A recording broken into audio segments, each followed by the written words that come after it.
교독해서 읽겠습니다. 제가 먼저 읽습니다. 어떤 사람이 주께 와서 이르되 선생님이여 내가 무슨 선한 일을 하여야 영생을 얻으리이까? 예수께서 이르시되 어찌하여 선한 이를 내게 묻느냐? 선한 이는 오직 한 분이시니 내가 생명에 들어가려면 계명들을 지키라. 이르되 어느 계명이오니까? 예수께서 이르시되 살인하지 말라, 간음하지 말라, 도둑질하지 말라, 거짓 증언하지 말라. 내 부모를 공경하라. 내 이웃을 내 자신과 같이 사랑하라 하신 것이니라. 그 청년이 이르되 이 모든 것을 내가 지키었사온데 아직도 무엇이 부족하니까? 예수께서 이르시되 내가 온전하고자 할진대 가서 내 소유를 팔아 가난한 자들에게 주라. 그리하면 하늘에서 보화가 내게 있으리라. 그리고 와서 나를 따르라 하시니. 그 청년이 재물이 많음으로 이 말씀을 듣고 근심하며 가니라. 예수께서 제자들에게 이르시되 내가 진실로 너희에게 이르노니 부자는 천국에 들어가기가 어려우니라. 함께합니다. 다시 너희에게 말하노니 낙타가 바늘기로 들어가는 것이 부자가 하나님의 나라에 들어가는 것보다 쉬우니라 하시니. 아멘. 이 시간 우리 육려전도회가 나와서 특송으로 하나님 앞에 영광 돌려드리겠습니다.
하나님 앞에 영광의 박수로 드립니다.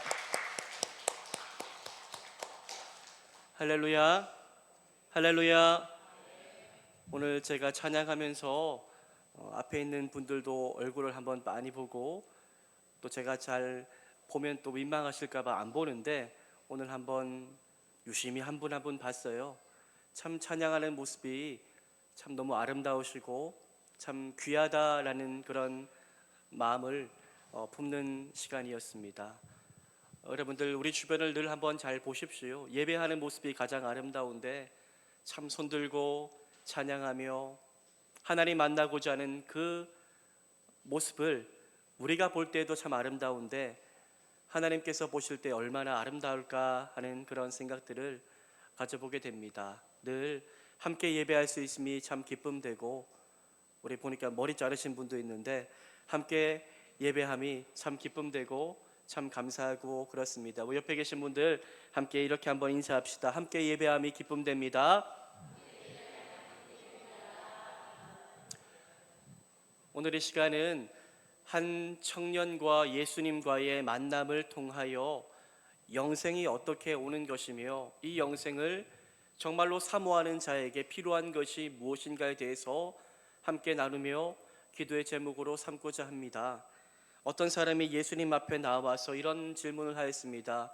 선생님이여, 내가 무슨 선한 일을 하여야 영생을 얻으리까? 라고 질문을 하였습니다. 오늘 이 마태복음 우리가 19장을 읽었는데요. 이 질문은 마가복음과 누가복음에도 나옵니다. 우리가 공관복음이라고 말하는 이 말씀에도 나오는데 이 말씀들을 정리해 보면 이 사람이 어떤 사람이었을까요? 이 사람은 젊었습니다. 관원이었고요. 또 돈이 많았던 부자였다라는 것을 저희들은 알게 됩니다. 이 젊은 부자 관원은 그런데 무언가 관심이 있었는데 깊은 관심, 어디에 관심이 있었습니까? 영생에 관심이 있었습니다. 즉 구원에 관심이 있었던 영적인 사람이었음을 알게 됩니다.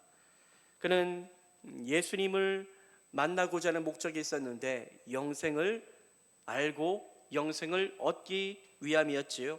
그래서 예수님께 나왔는데 성경을 보니 그냥 나온 것이 아니라 예수님을 만나기 위하여 달려 나왔다라고 말씀하고 있고요.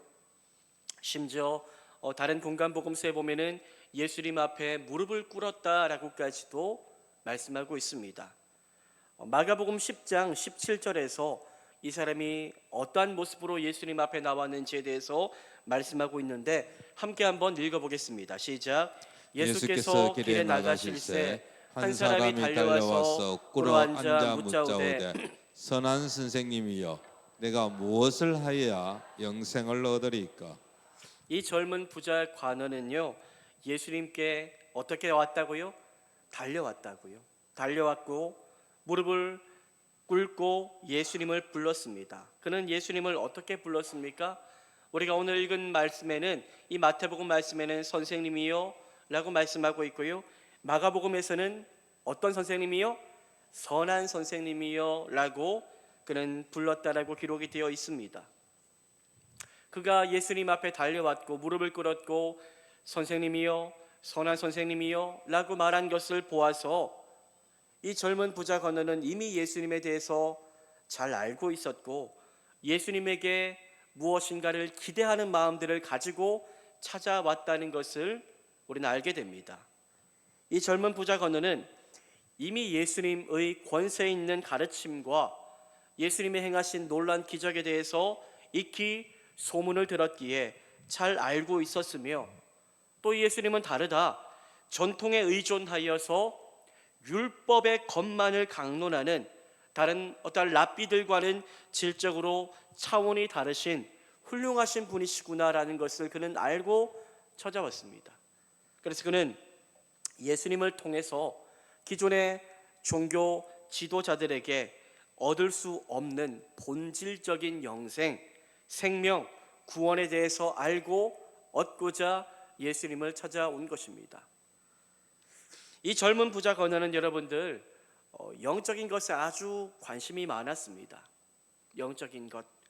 그는 기존 랍비들의 가르침에 만족하지 못했던 것이 분명합니다. 그들로 인하여 자신이 가지고 있는 영적인 갈급함이 채워지지 않았기 때문에 그는 영적으로 자신을 채워줄 것 같은 예수님께 달려나와 엎드려서 내게 영생의 은혜를 부어달라고 간구하고 있습니다. 여러분, 이 젊은 관원은 그렇다면 어떻게 해야 영생을 얻을 수 있다라고 생각하고 있었을까요? 그가 이야기한 말씀에 답이 나오지요. 선생님이요, 내가 무슨 선한 일을 하여야 영생을 얻으리까? 라는 질문을 보면 답이 보입니다. 이 젊은 관원은 영생을 어떻게 생각합니까? 무엇인가 해야 얻을 수 있는 것이다 라고 그는 생각하고 있었습니다. 그래서 어떠한 선한 일을 내가 해야 영생을 얻을 수 있구나라고 생각하고 그 선한 일을 알고자 예수님을 찾아온 것이지요. 그는 인간의 행위, 선한 행위로 영생, 구원을 얻을 수 있을 것이라고 믿고 있는 듯합니다. 그래서 그는 예수님께 내가 무엇하면 영생 얻을 수 있습니까? 라고 물었던 거지요. 여러분, 예수님께 이러한 질문을 그가 했던 것으로 보아서 우리는 또 무엇을 생각해 볼 수 있을까요? 그가 아마도 선한 행위에 대해서 어느 정도 자신감이 있었던 것을 유추해 볼 수 있게 됩니다. 전혀 선하지 않은 행실로 살았다면 이러한 질문 하지도 않았겠지요. 그는 자신이 있었던 겁니다. 남들보다 선하게 살아가는 것에. 그래서 자신에게 물었던 거지요. 그는 가능성을 가지고 예수님께 나와 의도가 있습니다. 선한 행실을 통해서 영생을 얻고자 하는 열망함이 그에게 있었던 것입니다. 그런데 여러분들, 예수님의 답변은 그의 예상과는 전혀 다른 답변이었지요. 예수님은 선한 일에 대해서 묻고 있는 그를 향해서 이렇게 대답하십니다. 마태복음 19장 17절인데요. 우리 17절 말씀을 함께 한번 읽어보겠습니다. 시작. 예수께서 이르시되 어찌하여 선한 일을 내게 묻느냐? 선한 이는 오직 한 분이시니라. 내가 생명에 들어가려면 계명들을 지키라. 예수님은 그에게 어떠한 대답을 하십니까? 선한 분은 누구밖에 없다고요? 하나님 한 분밖에 없다라고 말씀하십니다. 예수님의 이 말씀은 무엇을 뜻하는 것일까요? 너는 지금 네가 선하다고 생각하고 나를 찾아왔지만 결코 인간은 선하지 않으며, 그렇기 때문에 선하지 않는 인간은 결코 선한 행위를 할 수가 없고 결코 선한 행실로 영생 구원을 얻을 수 없다라고 말씀하시는 겁니다.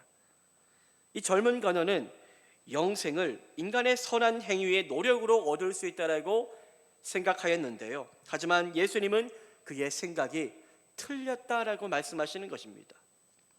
인간은 결코 선하지 않다. 선하지 않으며 이 세상에 온전히 선하신 분은 하나님 한 분밖에는 없다라고 말씀하십니다.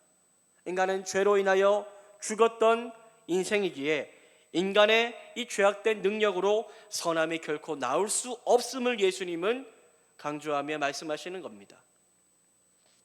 예수님은 그래서 인간은 온전한 선한 행위를 할 수 없음을 알려주시고자 먼저 여러 가지 계명들을 그렇다면 네가 한번 지켜보라고 말씀하십니다. 네가 생명에 들어가려면 무엇을 하라고요? 계명들을 지키라라고 말씀하십니다. 여러분, 그런데 여러분, 예수님께서 네가 생명에 들어가려면 계명들을 지키라라고 이 말씀하신 것은 어떤 여러 가지 계명을 지킴으로 인하여 영생, 구원을 얻을 수 있다는 것을 말씀하시고자 하는 의도가 아닙니다. 반대입니다. 결코 계명들을 인간은 온전히 지킬 수 없음을 알게 하기 위하여 한번 지켜봐라 라고 말씀하신 겁니다. 네가 아무리 수고해도 아무리 힘을 다해도 결코 계명, 율법을 온전히 지킬 수 없음만 알게 될 것임을 예수님은 말씀하시는 겁니다. 그런데 여러분들 아직도 이 젊은 부자 관원은 상황을 파악하지 못하고 있습니다. 그는 여전히 자신만만하였습니다. 이 사람은 계명들을 지키라 라는 예수님의 말씀을 듣고 마치 기다렸다는 듯이 네, 어느 계명을 내가 지키면 됩니까? 라고 물었습니다. 자신이 있었던 거죠. 자신만만했던 겁니다. 예수님은 몇 가지 계명에 대해서 말씀하십니다. 살인하지 말라, 간음하지 말라, 도둑질하지 말라, 거짓 증언하지 말라, 내 부모를 공경하라, 내 이웃을 내 자신과 같이 사랑하라. 예수님은 10계명을 말씀하시죠. 5계명에서 9계명까지를 이야기하시며 이 계명들 지키라고 말씀하십니다. 또 한 가지를 더 더하십니다. 내 이웃을 내 자신과 같이 사랑하라고 말씀하십니다. 여러분들, 예수님이 하신 이 말씀은 인간관계 속에서 그 모든 상황 가운데 지켜야 할 계명들이지요. 이 모든 것들은 여러분들 다 드러나는 것입니다. 사람과의 관계 가운데 드러나는 거지요. 살인하지 말라, 간음하지 말라, 도둑질하지 말라, 거짓 증언하지 말라, 내 부모를 공경하라, 내 이웃을 내 자신과 같이 사랑하라. 이것은 다 삶의 모든 관계 가운데 밝히 드러나 보이는 것들이기 때문에 속일 수가 없는 거죠. 속여서 이야기하면 당신 그렇게 안 살았잖아 라고 이야기하며 꼬투리 잡을 것이 뻔한 것들입니다. 그런데도 여러분들 이 젊은 관원은 아직도 자신만만합니다. 예수님이 지키라고 하신 이 계명을 준수하는 것에 자신감이 충만했던 것입니다. 마태복음 19장 20절에서 그는 이렇게 자신만만하게 대답합니다. 그 청년이 이르되 이 모든 것을 내가 지키었사온즉 아직도 무엇이 부족하니까. 이 청년은 여러분들 예수님이 말씀하신 모든 계명 마치 기다렸다는 듯이 내가 그것 다 잘 지키며 살아왔습니다라고 이야기합니다. 그런데 여러분, 우리는 그가 이렇게 말했다고 해서 이 본문을 통해서 그가 이렇게 고백했다고 해서 그 젊은 부자 관원이 완벽하게 내가 다 지켰습니다라고 말한 것처럼 계명을 지켰다라고 생각하면 안 됩니다. 이 세상에서 어느 누가 하나님이 말씀하신 이 계명들을 온전하게 실수 없이 다 지킬 수 있단 말입니까? 여러분, 이 세상에 온전하게 하나님이 하신 말씀 그대로 지킬 수 있는 사람 없습니다. 아브라함도 그랬고 다윗도 다 지키지 못했습니다. 왜냐하면 인간은 죄에 빠져 온전히 계명을 지킬 수 없는 연약한 존재가 되어버렸기 때문이지요. 그러나 이 젊은 관원은 아직도 깨닫지 못하고 착각에 빠져 있습니다. 자신이 선한 행실, 즉 계명을 지키는 것으로 영생을 얻을 수 있다라고 여전히 착각하고 있습니다. 그래서 예수님은 이 젊은 부자 관원의 잘못된 그 착각을 산산조각 내시려고 그가 가지고 있었던 약점, 부족함을 아시고 드러내시고자 하십니다. 그 사람을 부끄럽게 하시기 위한 목적이었습니다. 그는 자신에게 약점이 없다는 듯 대답했지만 그의 대답을 옆에서 듣고 야, 이 사람은 정말로 이렇게 살았어? 라고 이야기할 수 있었지만 하지만 예수님을 속일 수는 없습니다. 예수님은 그 사람의 약점을 아셨지요. 그 사람의 약점은 무엇입니까? 이 사람이 제가 처음에 어떤 사람이라고 했습니까? 영적인 사람, 영적인 것에 관심이 많은 사람이라고 했는데 그 사람은 또 동시에 어디에 관심이 많았습니까? 물질적인 것에도 관심이 많았습니다. 그의 약점은요, 무엇이었을까요? 물질, 재물이었습니다. 그는 부자였습니다. 그 부함이 그를 아마 자신만만하게 하였을지도 모릅니다. 그래서 그는 재물을 무엇보다 사랑하였고 재물을 잃어버리지 않기를 바랐습니다. 예수님은 그것을 아시고 핵심을 찌르는 질문을 하시는데요, 마태복음 19장 21절을 함께 한번 읽어보겠습니다. 읽겠습니다. 시작. 예수께서 이르시되 네가 운전하고자 할진대 가서 내 소유를 팔아 가난한 자들에게 주라. 그리하면 하늘에서 보화가 내게 있으리라. 그리고 와서 나를 따르라 하시니. 예수님은요, 이 젊은 부자 간원의 중심을 꿰뚫어 보시고 네가 온전하고자 한다면 가서 너의 소유를 팔아 가난한 자들에게 주라. 그러면 하늘에서 보화가, 즉 영생이 너에게 주어질 것이다 라고 예수님은 말씀하셨습니다. 그리고 나서 네가 그 모든 것들, 내가 이렇게 이야기한 모든 것을 다 지켜 행하고 난 이후에 그리고 와서 나를 따르라 라고 예수님 말씀하십니다. 여러분, 예수님 이 말씀을 듣고 지금까지 자신만만했던 부자가는 그는 어떻게 대답합니까? 네, 문제 없습니다.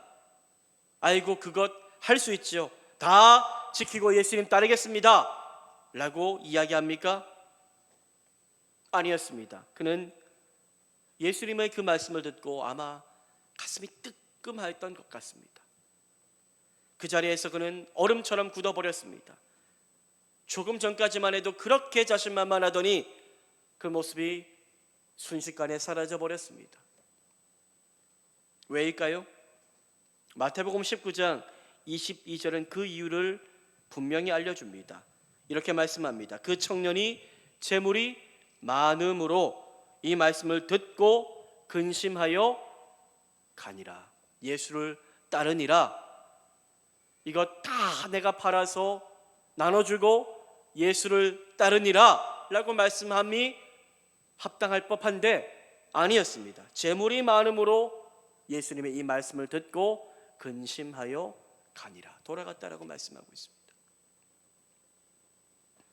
여러분, 이 청년이 왜 그랬을까요? 이 청년은 그냥 부자가 아니라 완전 부자였던 겁니다. 오늘 본문에서는 단순히 재물이 많음으로 라고만 기록되어 있지만 누가복음 18장에서는 큰 부자라고 묘사하고 있습니다. 큰 부자. 큰에 해당하는 헬라어 스포드라라고 하는 말은 극히, 심히, 최상급의 라는 뜻을 가지고 있고, 또 부자에 해당하는 플루시오스라는 말도 넘치도록 풍부하다라는 뜻을 가지고 있습니다. 이러한 표현으로 볼 때 이 청년은 우리의 상상을 뛰어넘는 매우 큰 부자였음이 틀림이 없습니다. 그가 가진 모든 자신감은 그가 가지고 있었던 막대한 부에서 온 것이었습니다. 그런데 그렇게 소중하게 생각하는 그의 재물, 그 소유를 예수님이 팔아서 주라고 하십니다.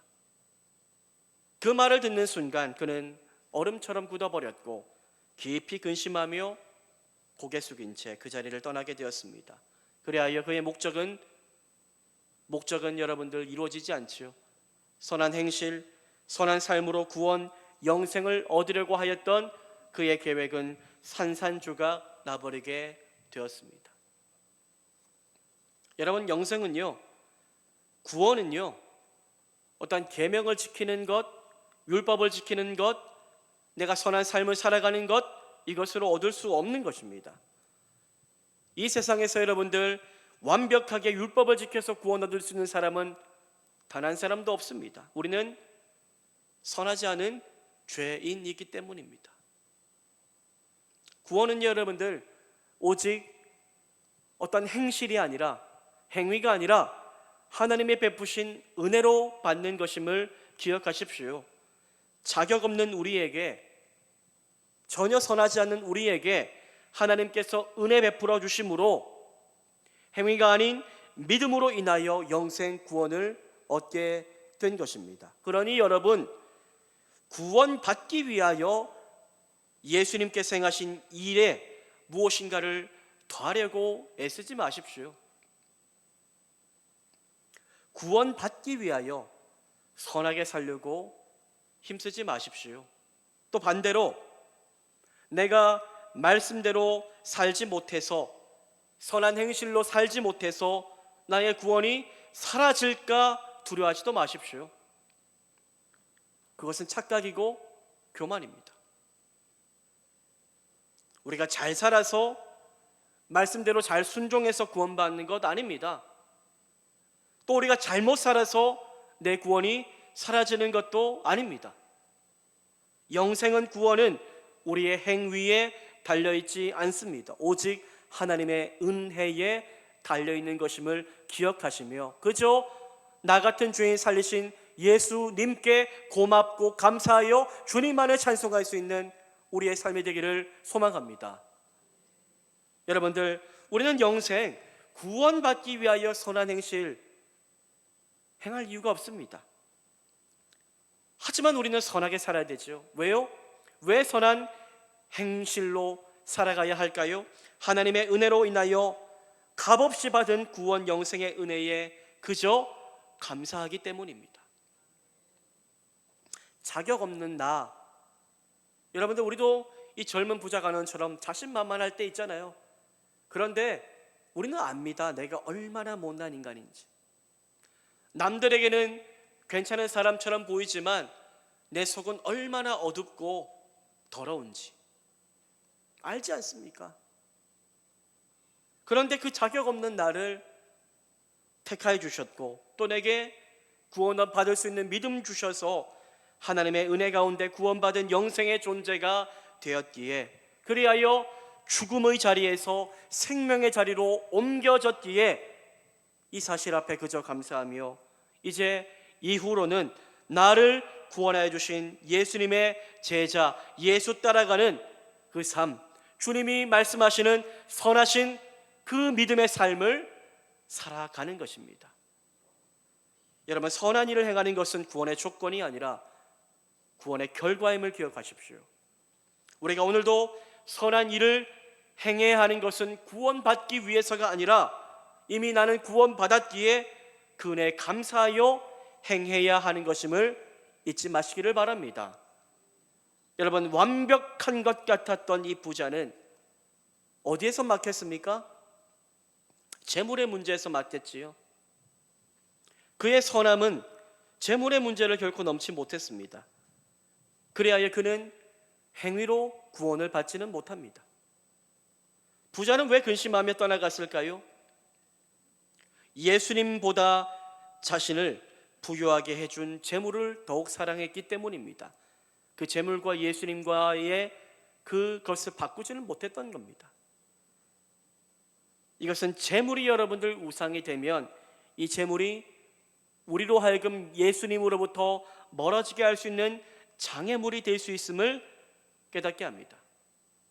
오늘날에도 많은 사람들이 돈, 재물로 인해 주님을 따르지 못합니다. 오늘 저는 재물에 대해서 이야기하고 있지만 우리가 예수님 온전히 따르지 못하는 것은 재물이 될 수 있고요, 어떠한 명예가 될 수 있고요, 내 자존심이 될 수 있고요, 각자가 가지고 있는 약점이 있습니다.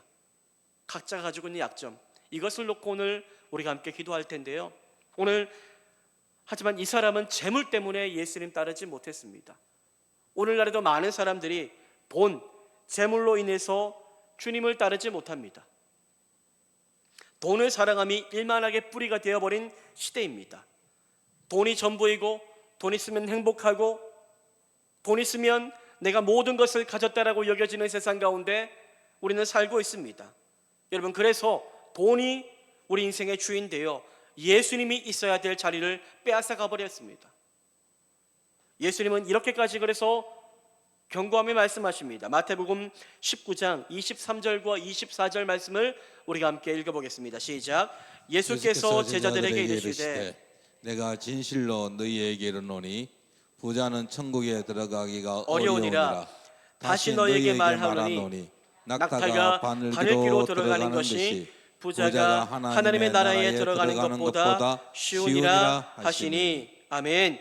예수님은요, 부자가 천국에 들어가는 것이 낙타가 바늘귀로 들어가는 것보다 어렵다라고 말씀하십니다.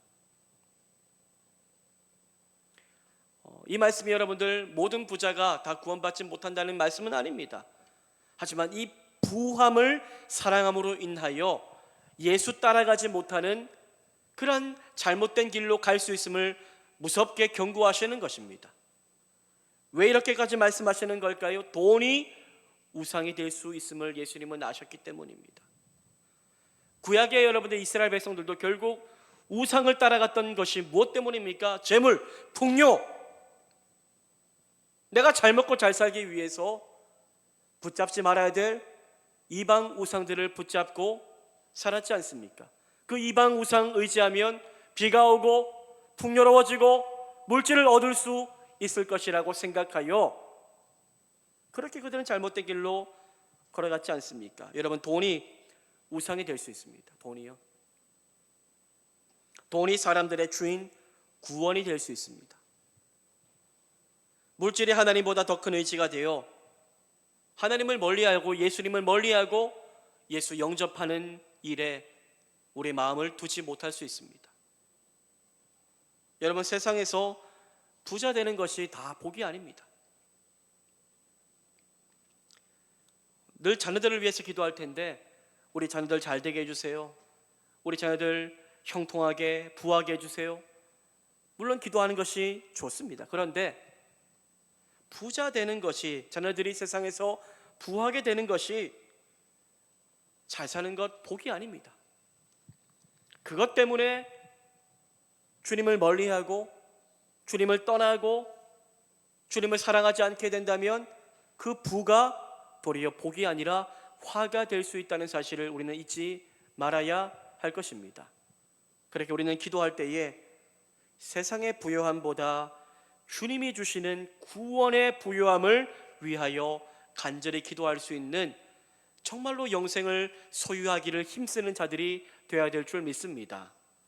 물질적인 부로 인하여 우리의 구원의 길이 닫히지 않기를 소망하며 오늘 이 밤에 정말로 내가 주님 앞에 나아갈 때에 방해가 되고 걸림돌이 되는 것들이 있다면 그것이 부라면 내려놓게 하시고, 그것이 어떤 나의 명예라면 그것 또한 내려놓게 하시고, 주를 따르기 위하여 내가 기꺼이 내려놓아야 될 것들이 있다면 믿음으로 결단하며 내려놓을 수 있도록 주님 인도해 달라고 우리 간절히 기도하는 생명의 시간 되기를 소망합니다.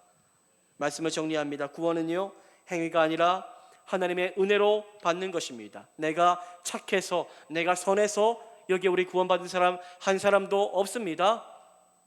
우리 모두는 다 죄로 인하여 죽을 수밖에 없는 완전히 죄에 오염된 인생인데 하나님이 택하사 은혜로 구원해 주셔서 여기에 우리가 있다는 사실을 잊지 마시기를 바랍니다. 교만할 이유가 없습니다. 그저 우리는 감사할 뿐인 것입니다.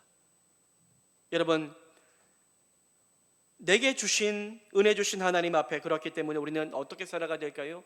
감사하며 살아가야 되겠지요. 영생을 얻기 위하여, 구원받기 위하여 선하게 착하게 사는 것이 아니라 이미 나는 구원받았기에, 이미 내게는 영생이 임하였기에 그 구원의 은혜에 감사하며 하나님을 기쁘시게 하는 선한 행실로 살아감을 통하여 주님 앞에 영광 돌리는 것, 이것이 예수를 따르는 삶임을 기억하시기를 바랍니다. 그리고 감사함으로 나를 따르라 라고 말씀하셨는데 주님 따르는 삶이 되어야 하는데 오늘 이 부자는 재물이 많은 거로 근심하여 떠났다라고 되어 있는데 우리에게도 그러한 영역들이 있지 않습니까? 우리로 하여금 주님을 온전히 따르지 못하게 하는 장애물들, 방해물들이 있을 것입니다. 돈일 수도 있고요, 명예일 수도 있고요, 세상의 즐거움일 수도 있습니다, 가족일 수도 있습니다. 그것들이 있다면 내려놓기를 결정하며 주님 앞에 나아가기를 소망합니다. 모든 것을 버리고 나를 따르라, 예수님 말씀하셨습니다. 모든 것을 버리고 나를 따르라. 우리는 버리면 어떡하지, 어떻게 살지 염려하지만 내려놓고 버릴 때에 예수님이 내가 가장 좋은 것으로 채워줄 것이라고 약속하신 줄 믿고 주만 믿고 가오리다 고백할 수 있는 저와 여러분 우리 모두가 되기를 주님의 이름으로 축복합니다. 이 시간 우리 함께 찬양하기를 원합니다. 우리 인생 가운데 가장 큰 복은 부도